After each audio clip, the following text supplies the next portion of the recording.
welcome to my channel Creative Learning. This is Parul Goyal and in this lecture I will discuss part 4 of the chapter Nationalism in India.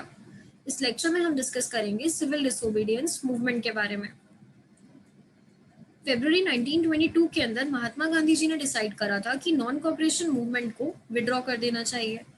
उनका ये मानना था कि जो non cooperation movement है वो बहुत ज़्यादा वॉयलेंट होनी शुरू हो गई है और जो सत्याग्रहीज हैं अभी उन्हें प्रॉपर ट्रेनिंग की ज़रूरत है before they would be ready for the mass struggle. क्योंकि जब भी कोई वो मूवमेंट लॉन्च करते थे, जितने भी सत्याग्रहीज थे वो कुछ टाइम बाद वॉयलेंट होना स्टार्ट कर देते थे। जैसे हमने लास्ट लेक्चर में देखा कि चौरी चौरा इंसिडेंट के अंदर किस तरह से सत्याग्रहीज ने पुलिसमैन के ऊपर अटैक किया।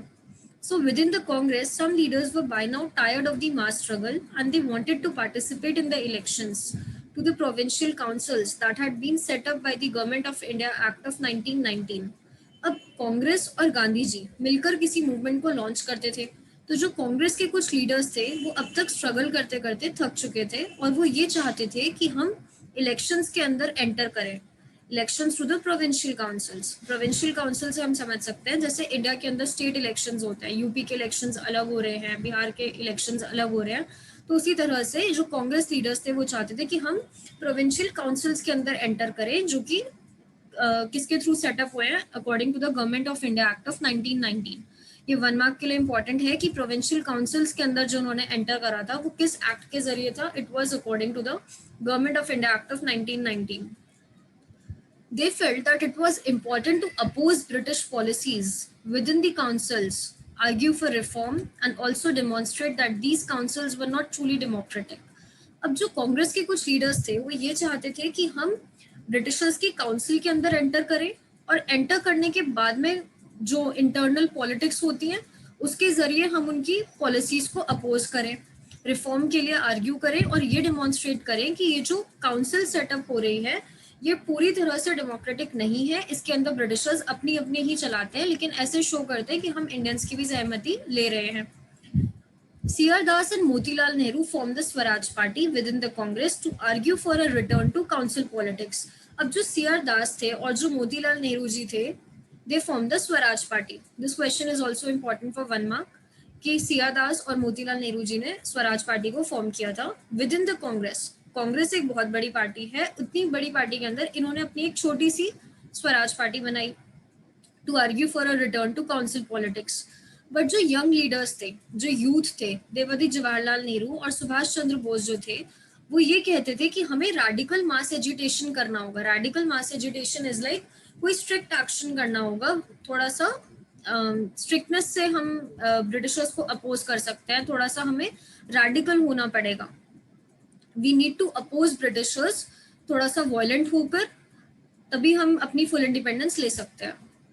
सो in such a situation of internal debate and dissension, मतलब कुछ लीडर्स ये चाहते हैं कि वो इलेक्शंस के अंदर एंटर करें और कुछ लीडर्स जो कि यूथ थे, जवाहरलाल नेहरू जी, वो ये चाहते थे कि हम रेडिकल हुए। तो थोड़ा सा इंटरनल डिबेट थी, आपसी सहमति नहीं थी, डिसएग्रीमेंट था। डिसेंशन का मतलब होता है disagreement. Two factors again shaped Indian politics towards the late 1920s. अब ऐसे दो फैक्टर्स थे जिसने इंडिया की पॉलिटिक्स को शेप करा towards the late 1920s.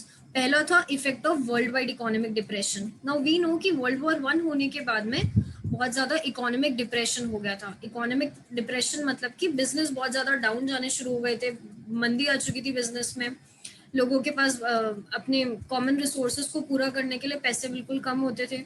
तो उस टाइम पर एग्रीकल्चर के जो प्राइजेस थे दे बिगन टू फॉल। 1926 से एग्रीकल्चर के जो प्राइजेस थे वो फॉल होने शुरू हो गए और 1930 तक आते आते, यानी 4 साल के अंदर अंदर वो बिल्कुल 1930 तक कोलैप्स होने शुरू हो गए। As the demand for agricultural goods fell, अब जब ये वर्ल्ड वाइड इकोनॉमिक डिप्रेशन आया, जब लोगों के बिजनेस बिल्कुल खत्म हो चुके थे, तो ऐसे टाइम में कोई भी इंसान क्या करेगा, वो नेचुरल रिसोर्सेज के पास जाएगा। तो मैक्सिमम लोगों ने अपना जो काम था वो एग्रीकल्चर बना लिया। जब बहुत सारे लोग अपना एक ही बिजनेस कर लेंगे तो उसकी डिमांड कम हो जाएगी। तो उसी तरह से धीरे धीरे एग्रीकल्चरल गुड्स की डिमांड जो थी वो गिरनी शुरू हो गई। एक्सपोर्ट्स बिल्कुल डिक्लाइन हो चुके थे, यानी एक्सपोर्ट्स इज लाइक हम अपने देश से जब हम अपने सामान को बाहर बेचते हैं, जैसे एग्रीकल्चर गुड्स अगर हम बाहर बेच रहे हैं तो that is called as export, या किसी भी चीज को एक्सपोर्ट कराना। जो पेजेंट्स थे उनके लिए बहुत ज्यादा डिफिकल्ट हो गया था कि वो अपने हार्वेस्ट को किस तरह से बेचेंगे, जो उन्होंने क्रॉप्स उन्होंने अपने उगाए हैं, करा है, उसको वो बेचेंगे कैसे, और जब तक वो बिकेगा नहीं तो उनके पास पैसे नहीं आएंगे, और अगर पैसे नहीं आएंगे तो वो अपना रेवेन्यू कैसे पे करेंगे, टैक्स कैसे पे करेंगे। By 1930 the countryside was in turmoil. Countryside जो थी वो पूरी तरह से टर्मोइल हो चुकी, मतलब टर्मोइल यानी प्रॉब्लम में आ चुकी थी, कंफ्यूजन क्रिएट हो चुका था। एक तो कांग्रेस लीडर्स कुछ ये थे जो चाहते थे कि हम इलेक्शंस के अंदर एंटर करें, कुछ कांग्रेस लीडर्स ऐसे थे जो चाहते थे कि हम थोड़ा सा रैडिकल मास एजिटेशन करें। Against this background the new Tory government in Britain constituted a statutory commission. अब जब ये सारा सीन चल रहा था उस टाइम पर ब्रिटेन के अंदर जो टोरी गवर्नमेंट थी उन्होंने क्या करा, एक स्टेट्यूटरी कमीशन बनाया। स्टेट्यूटरी का मतलब होता है कुछ भी जो कि लॉ से रिलेटेड हो, कानून से रिलेटेड हो। और ये जो स्टेट्यूटरी कमीशन था इसके लीडर कौन थे, sir John Simon. Setup in response to the nationalist movement. ये जो कमीशन था ये बेसिकली ब्रिटिशर्स ने क्यों बनाया, इसीलिए बनाया जिससे कि जो इंडियंस हैं जो बहुत ज्यादा नेशनलिस्ट की मूवमेंट कर रहे हैं, सारे में देश के प्रति प्यार की भावना जो थी उस टाइम पे फैल गई थी, जिस वजह से उन्होंने अपनी नॉन कॉपरेशन मूवमेंट करी। तो थोड़ा सा लोगों के अंदर एक डर लाने के लिए उन्होंने इस कमीशन को सेटअप करा। और ये जो कमीशन था इसका काम था कि ये इंडिया के कॉन्स्टिट्यूशन सिस्टम के अंदर देखेगा, चेंजेस लेकर आएगा। एक इन्होंने कमीशन बनाया जिसका नाम था सिमन कमीशन। इसका काम था कि ये इंडिया के कॉन्स्टिट्यूशन के अंदर देखेगा और उसके अंदर कुछ चेंजेस लेकर आएगा। लेकिन प्रॉब्लम क्या थी कि इस कमीशन के अंदर कोई भी इंडिया का मेंबर ही नहीं था। जितने भी मेंबर्स थे वो सारे के सारे ब्रिटिशर्स थे। अब इंडिया के कॉन्स्टिट्यूशन के अंदर चेंजेस लेकर आने हैं लेकिन इंडिया का कोई मेंबर ही नहीं है इसके अंदर। तो इंडियंस इस बात से बहुत ज्यादा परेशान हो चुके थे कि यार हमारे कॉन्स्टिट्यूशन के अंदर आपको चेंजेस लेकर आना है लेकिन इंडिया का तो कोई मेंबर ही नहीं है, तो ऑब्वियसली जो भी कोई चेंज आएगा वो इंडिया के अपोजिशन में ही होगा, ऐसा तो नहीं है कि इंडिया के फेवर में होगा। सो जब ये सिमन कमीशन इंडिया में आया 1928 के अंदर, जितने भी लोग थे उन सबने इसको ग्रीट करा गो बैक सिमन के नारों से, क्योंकि कोई भी ये नहीं चाहता था कि ये सिमन इंडिया के अंदर आए, ये सिमन कमीशन। जितनी भी पार्टीज थी, चाहे कांग्रेस हो चाहे मुस्लिम लीग हो, सभी ने डेमोन्स्ट्रेशंस के अंदर पार्टिसिपेट करा। In an effort to win them over, the Viceroy Lord Irwin announced in October 1929 a vague offer of dominion status for India.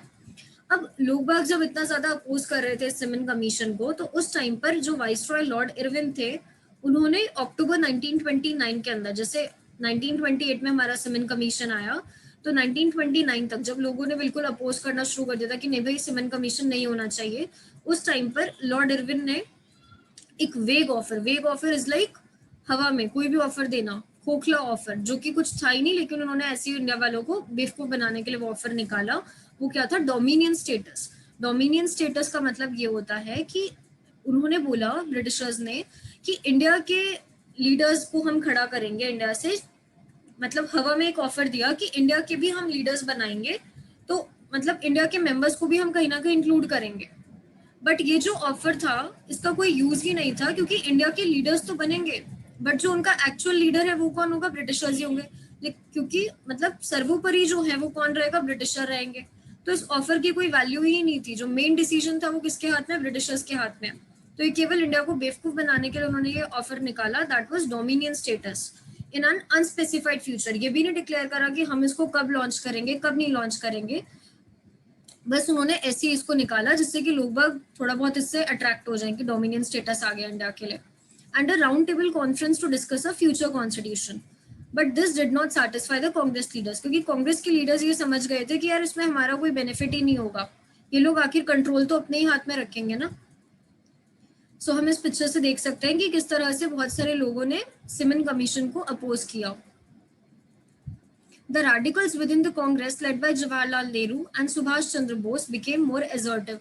अब जो radicals थे, जो थोड़ा चाहते थे कि हम थोड़ा स्ट्रिक्ट तरह से अपनी पॉलिसीज को रखें, जिनके लीडर्स थे जवाहरलाल नेहरू और सुभाष चंद्र बोस, वो थोड़े assertive होने शुरू हो गए थे, यानी अपने ओपिनियन को खुलकर एक्सप्रेस करना। The liberals and moderates who were proposing a constitutional system within the framework of British dominion gradually lost their influence. जो liberals थे, जो moderates थे, जो कि कॉन्स्टिट्यूशन सिस्टम में अपने कुछ बातें रखते थे, बट धीरे धीरे ब्रिटिशर्स ने उनकी इन्फ्लुएंस को भी खत्म करना शुरू कर दिया था, उनका कोई रोल ही नहीं था उसके अंदर। In December 1929, under the presidency of Jawaharlal Nehru, Lahore Congress formalized the demand of Purna Swaraj. Purna Swaraj is like complete independence, full independence for India. Declared that 26 January 1930 would be celebrated as the Independence Day, जिस दिन सभी लोग pledge करेंगे to struggle for complete independence. But ये जो celebration थी ये बहुत कम अटेंशन को अट्रैक्ट कर रही थी पूर्ण स्वराज की, क्योंकि इस टाइम तक लोग बाग थोड़ा अपना इंटरेस्ट खो चुके थे, क्योंकि जैसे कोई मूवमेंट पीक पे पहुंचती थी गांधी जी को उस मूवमेंट को बंद करना पड़ता था, क्योंकि वो मूवमेंट वॉयलेंट होनी स्टार्ट हो जाती थी. Now let us study about the salt march and the civil disobedience movement. Mahatma Gandhi found in salt a powerful symbol that could unite the nation. अब महात्मा गांधी जी ने देखा कि सॉल्ट एक ऐसी चीज है, कॉमन चीज है जो कि हर कोई यूज कर रहा है, तो एक पावरफुल सिंबल है जो कि पूरे के पूरे नेशन को यूनाइट कर सकता है, एक कर सकता है.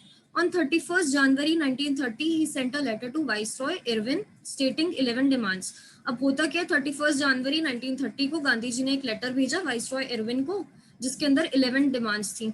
अब कुछ डिमांड्स जो थी वो जनरल इंटरेस्ट की थी, और जो कुछ डिमांड्स थी वो स्पेसिफिक डिमांड्स थी डिफरेंट क्लासेस की, चाहे वो इंडस्ट्रियलिस्ट हो बड़े बड़े या फिर छोटे छोटे पेजेंट्स की क्यों ना हो.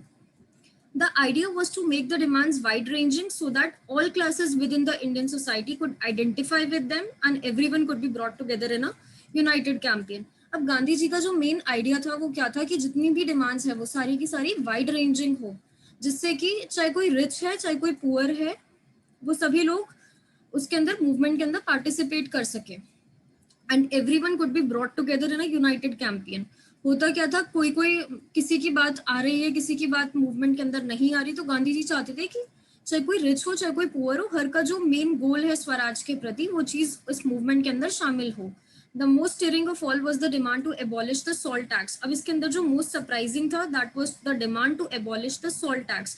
यानी उन 11 डिमांड्स के अंदर वैसे जो एक डिमांड थी वो ये थी कि जो आपका सॉल्ट के ऊपर जो टैक्स आप लोगों ने लगाया हुआ है, जो ब्रिटिशर्स नमक के ऊपर जो टैक्स लगा के रखते थे, उस टैक्स को एबॉलिश करना. The demand to abolish the salt tax was the most stirring one.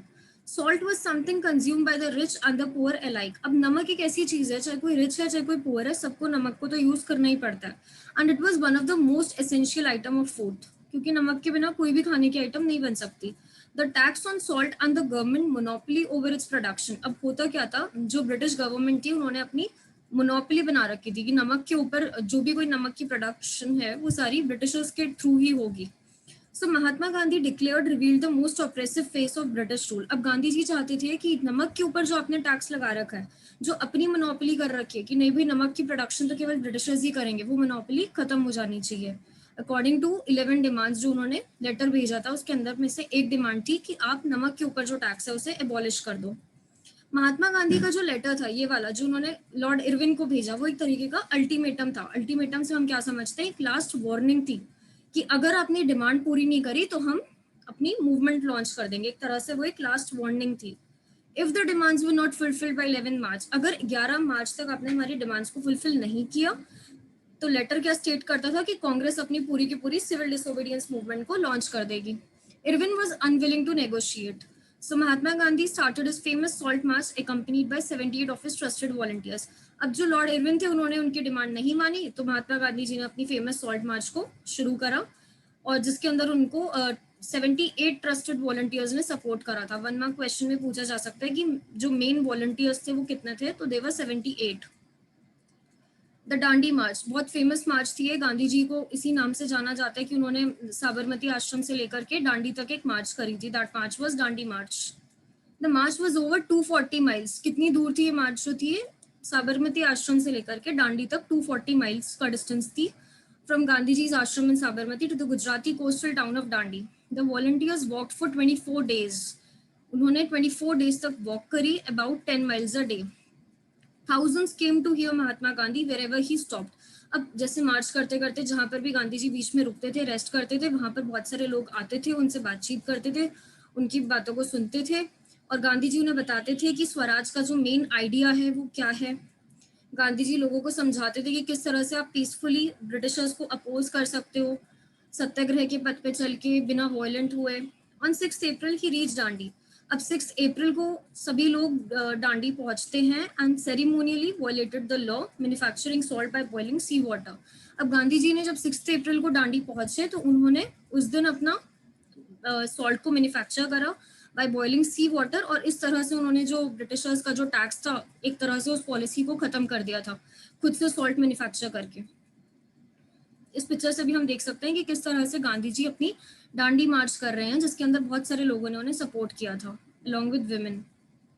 This mark the beginning of the civil disobedience movement. अब जिस दिन गांधी जी ने अपना ये सॉल्ट प्रोड्यूस करा बाय इवेपोरेटिंग सी वाटर, उस दिन that day mark the beginning of the civil disobedience movement. Now how was this movement different from the non cooperation movement? अब किस तरह से हमारी जो सिविल डिसोबीडियंस मूवमेंट थी वो डिफरेंट थी नॉन कॉपरेशन मूवमेंट से?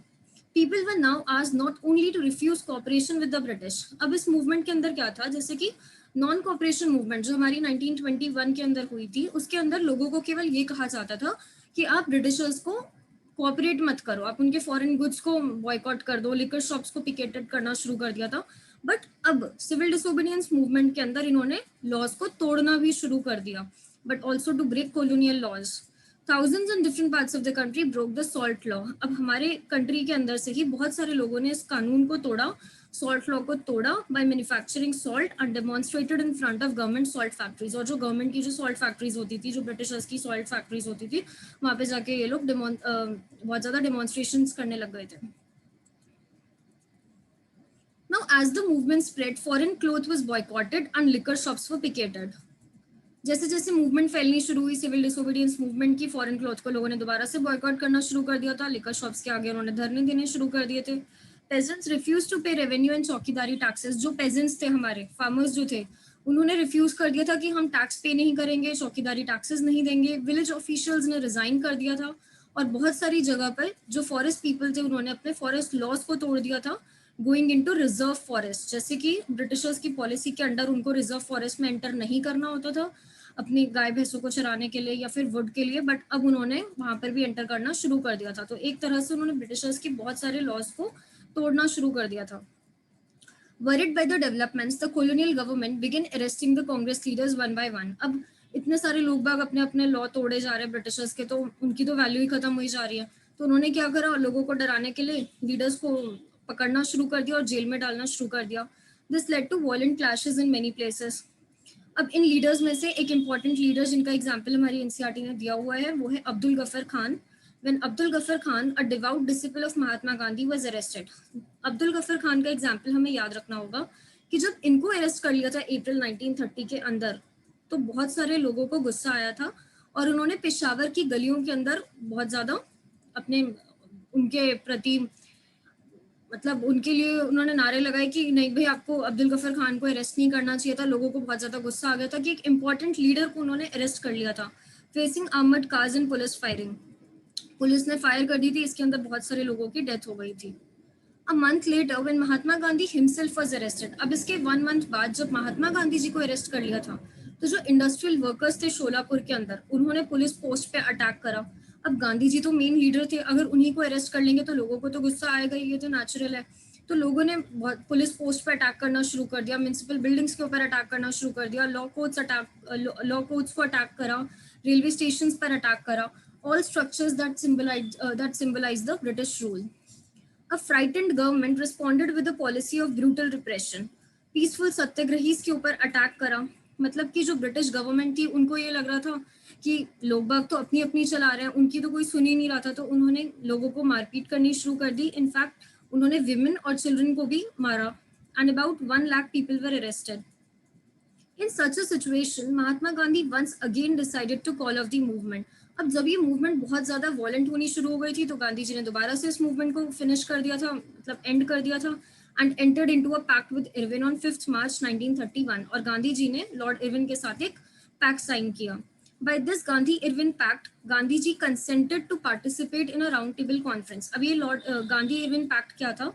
गांधी जी ने ये बोला था कि मैं राउंड टेबल कॉन्फ्रेंस के अंदर पार्टिसिपेट करूंगा जो कि लंदन में होगी, लेकिन उसके बदले गवर्नमेंट को जो पॉलिटिकल प्रिजनर्स हैं उनको रिलीज करना होगा। जिन भी प्रिजनर्स को आपने अरेस्ट करा है, मतलब जिन भी लीडर्स को आपने अरेस्ट करा है, उन सबको आपको रिलीज करना होगा। In December 1931 Gandhi ji went to London for the conference. अब 1931 के अंदर गांधी जी लंदन जाते हैं कॉन्फ्रेंस के लिए, बट उनका ये डिमांड थी गांधी जी की कि जब मैं लंदन से लौटूंगा, यानी अगर मैं राउंड टेबल कॉन्फ्रेंस अटेंड कर रहा हूँ तो आपको प्रिजनर्स को रिलीज करना होगा।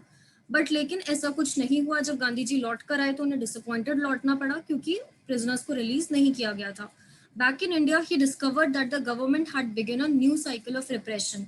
ना ही उन्होंने प्रिजनर्स को रिलीज करा, बल्कि उसकी बजाय उन्होंने एक अलग ही साइकिल रिप्रेशन की चालू कर दी थी, मतलब और ज्यादा बुरी तरह से लोगों के ऊपर अत्याचार करना स्टार्ट कर दिया था।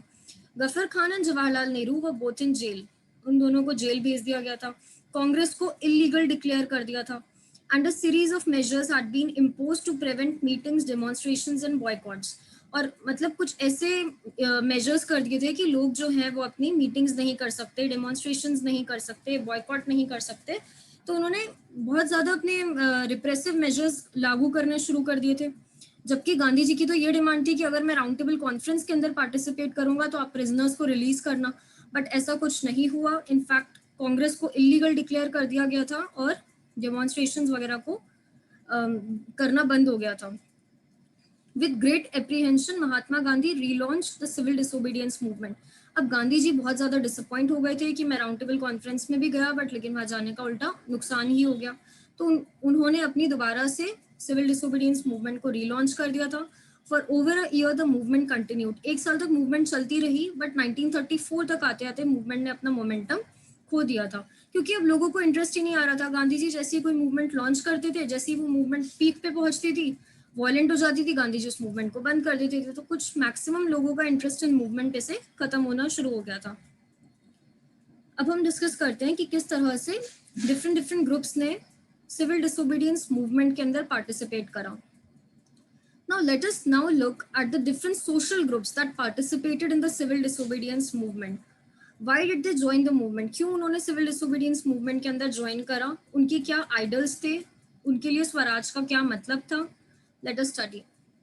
सबसे पहले हम देखेंगे कि जो रिच पेजेंट्स थे, जो अमीर फार्मर्स होते थे, उन्होंने क्यों सिविल डिसोबीडियंस मूवमेंट के अंदर पार्टिसिपेट करा।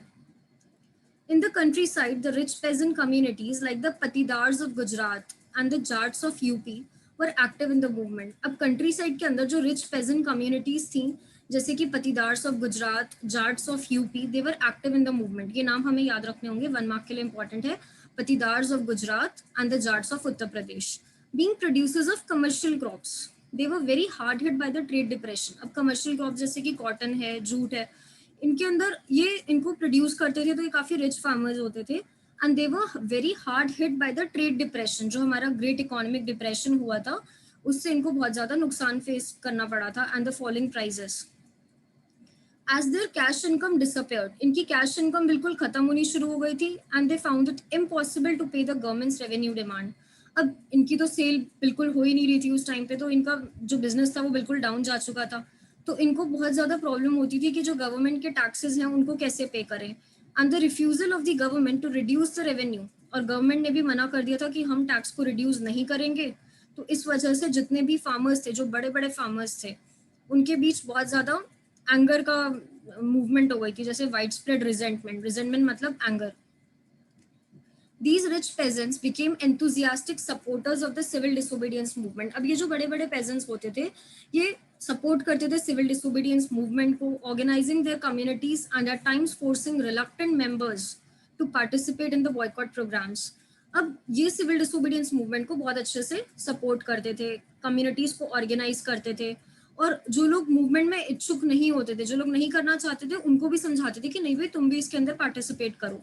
For them the fight for Swaraj was a struggle against high revenue. सबसे इंपॉर्टेंट बात क्या है इसके अंदर कि जो हमारे रिच रिच फार्मर्स होते थे, उन्होंने मूवमेंट के अंदर बेसिकली क्यों पार्टिसिपेट करा, उनकी डिमांड थी स्ट्रगल अगेंस्ट हाई रेवेन्यू, यानी कि जो ज्यादा टैक्स पे करना पड़ रहा है वो टैक्स कम हो जाए।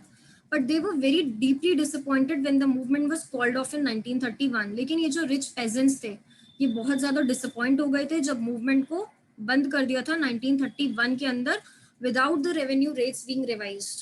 बिना रेवेन्यू रेट्स को रिवाइज करे जब गांधी जी ने मूवमेंट बंद कर दी थी, तो इनको बहुत ज्यादा गुस्सा आया था। So when the movement was restarted in 1932, जब गांधी जी ने दोबारा से मूवमेंट को रीस्टार्ट करा, तो कुछ मेंबर्स ने रिफ्यूज कर दिया था कि नहीं अब हम पार्टिसिपेट नहीं करेंगे। ये क्या सीन है कि आप कभी उसको चालू मूवमेंट को लॉन्च करते हो, फिर आप उसे स्टॉप करते हो, आप उसे रीलॉन्च कर रहे हो। तो इस तरह से कुछ लोगों के अंदर वो नहीं करना चाहते थे इसके अंदर पार्टिसिपेट।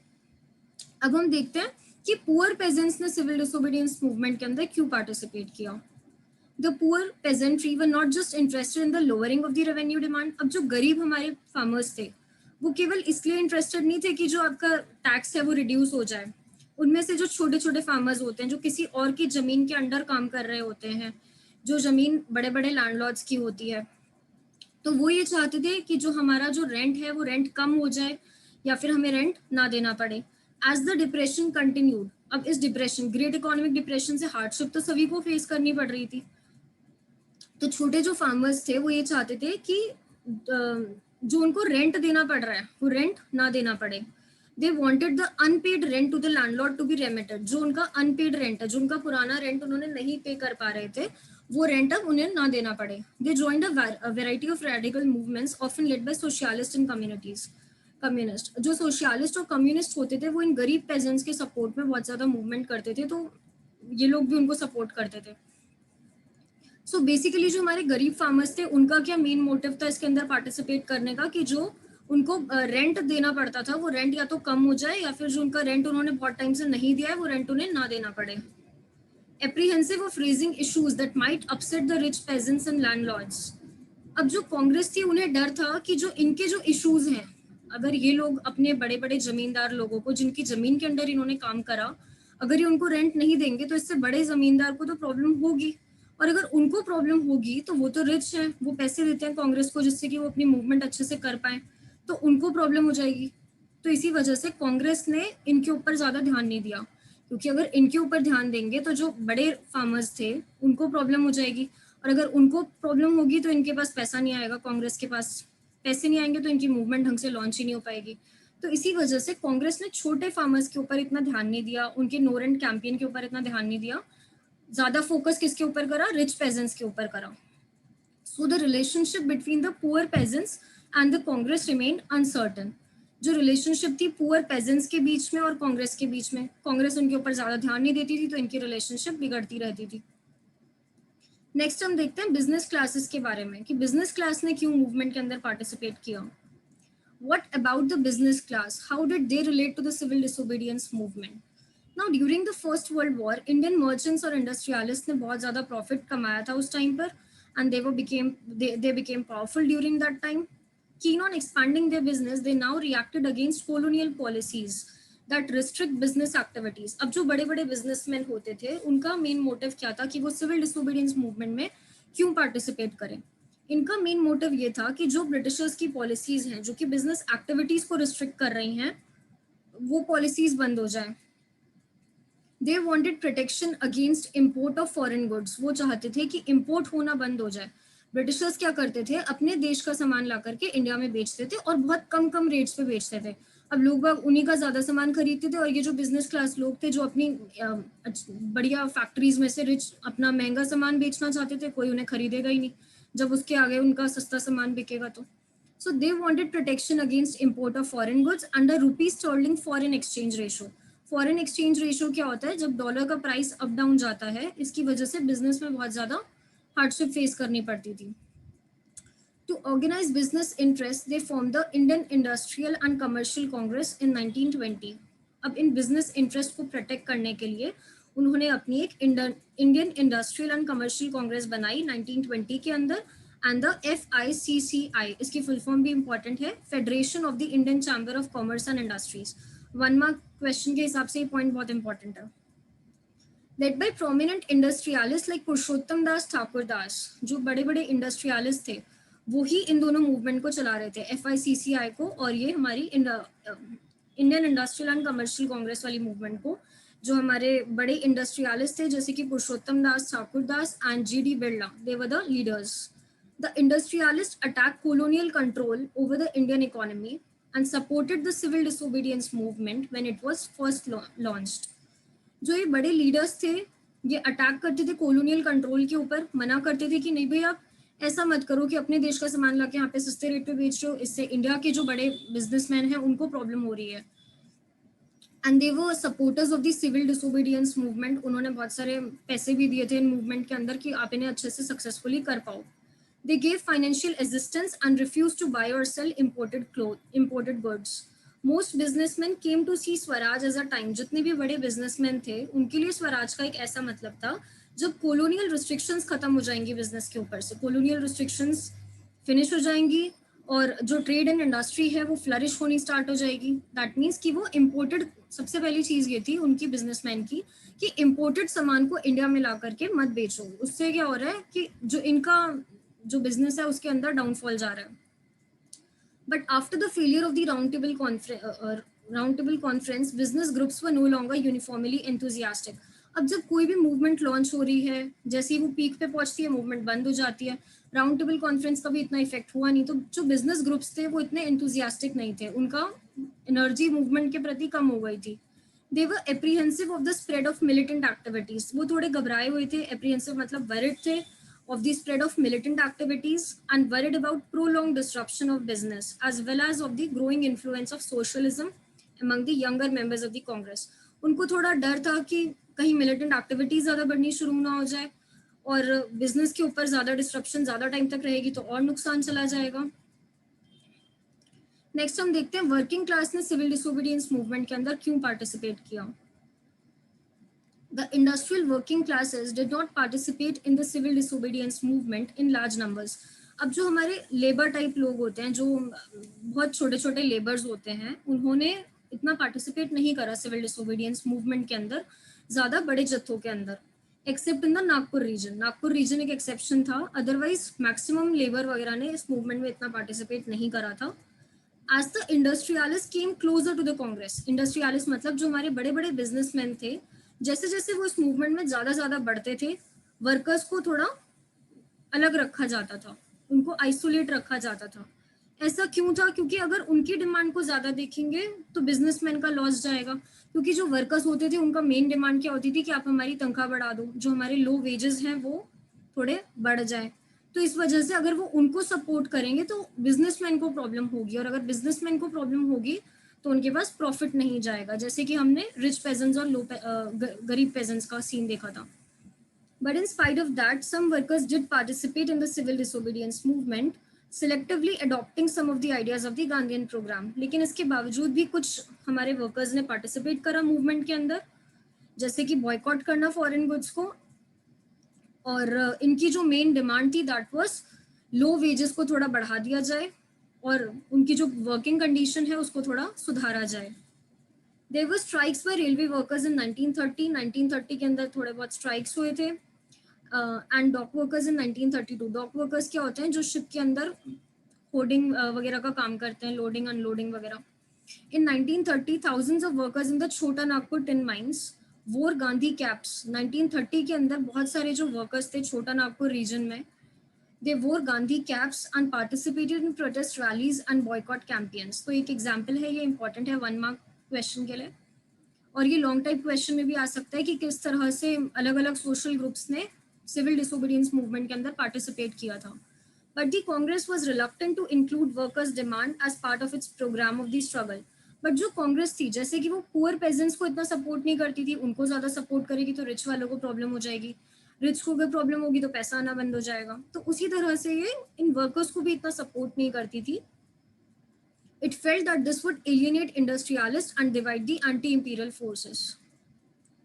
अब हम देखते हैं कि विमेन ने सिविल डिसोबीडियंस मूवमेंट के अंदर कैसे पार्टिसिपेट करा, क्यों पार्टिसिपेट करा.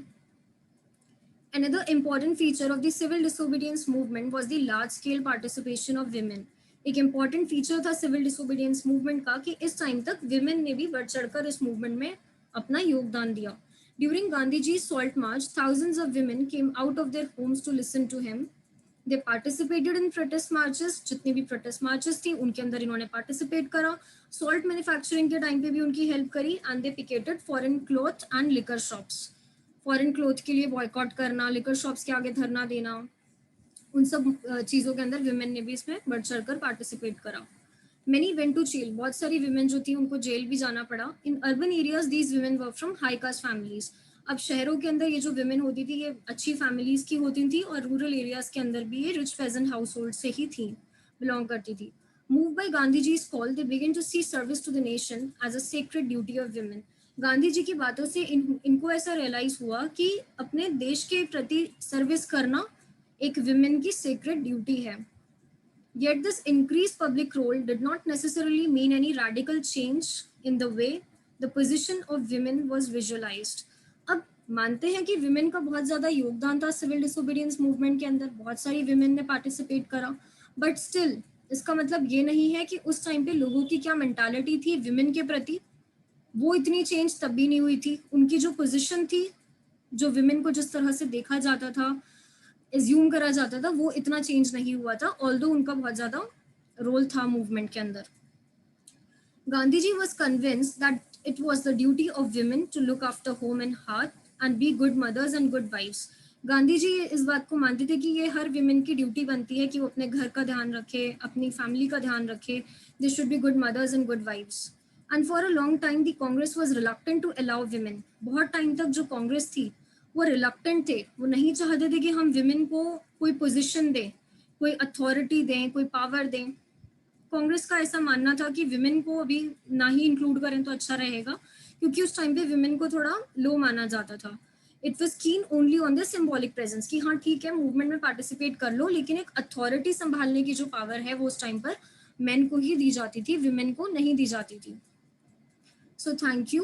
In the next lecture, we will discuss about the limits of the civil disobedience movement.